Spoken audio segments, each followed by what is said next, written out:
Let's limit what the government can take from us. That could be really detrimental for our state. In the economy tonight, a plan to permanently ban a state property tax in Tennessee will go before the State House and Senate. It would amend the state constitution and is getting plenty of reaction. Fox 17 News' Caitlin Miller live from the state capitol with how this would work. Caitlin. Megan, Tennessee does not currently have state property taxes. That's reserved for the local government. But some supporters want to make sure that the government does not get involved with this in the future, while others believe that there are some loopholes that could be very dangerous for our state. Take a look at this resolution, where Tennessee lawmakers are pushing for a constitutional amendment to ban statewide property taxes permanently. Rob Mitchell, Rutherford County Assessor of Property, says he's wanted this for the last 8 years after he noticed the state constitution left the door open for this tax. Let's limit what the government can take from us.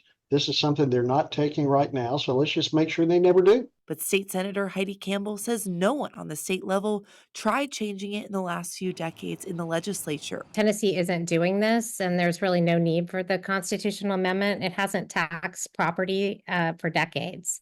But Mitchell argues if you don't need it, then why leave it in the Constitution, especially when the General Assembly could levy a tax. It's easy to raise taxes, especially taxes on somebody else to spend it for things that they may not want. But Senator Campbell explains the franchise tax, which is a tax on corporations, includes a component of the property tax.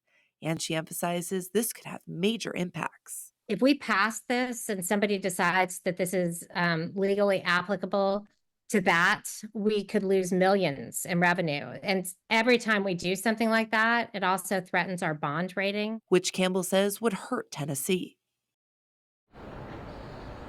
If this resolution is approved, then Tennesseans will have the opportunity to vote on this in the 2026 ballot. Reporting live from downtown, I'm Caitlin Miller, Fox 17 News, your Code Red station. In Sumner County, 53% of Gallatin residents vote in favor of a half-cent sales tax increase. City leaders said a no vote would have left them no choice but to raise property taxes. The new higher sales tax puts Gallatin's rate in line with the city of Hendersonville. New tonight, Nashville Mayor Freddie O'Connell reveling in a mandate from voters. They backed his transit plan almost 2-to-1 at the polls yesterday. But the mayor's tonight tempering expectations because he says it will be a while before this project has any real money behind it. It's impossible to argue something has to be done about Nashville traffic. We've got the worst commute in the nation, according to Forbes, and now we'll be doing something about it for years to come. That's Mayor Freddie O'Connell enjoying a mandate from residents who overwhelmingly supported his transit plan. In broad strokes, he had asked for a half-cent sales tax increase to fund a gamut of improvements, new sidewalks, synchronized traffic signals to reduce stops, and improved bus service. But the mayor says you won't see the city moving dirt right away. Metro will begin receiving money from the sales tax surcharge this coming spring, nearly 6 months from now. And the work that starts today will ensure we're ready to begin implementation of the year one elements of the program as soon as funds are available.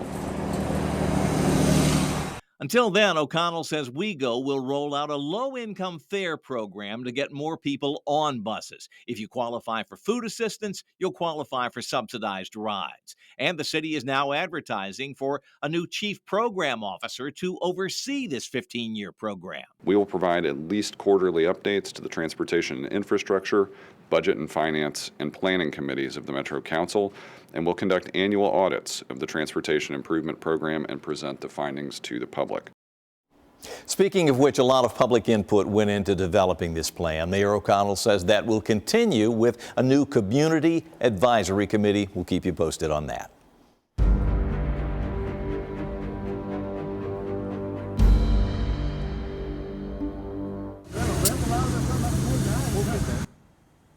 Fox 17 News investigates more drivers charged with DUI without a drop of alcohol in their system. It's an issue our Fox 17 News investigates.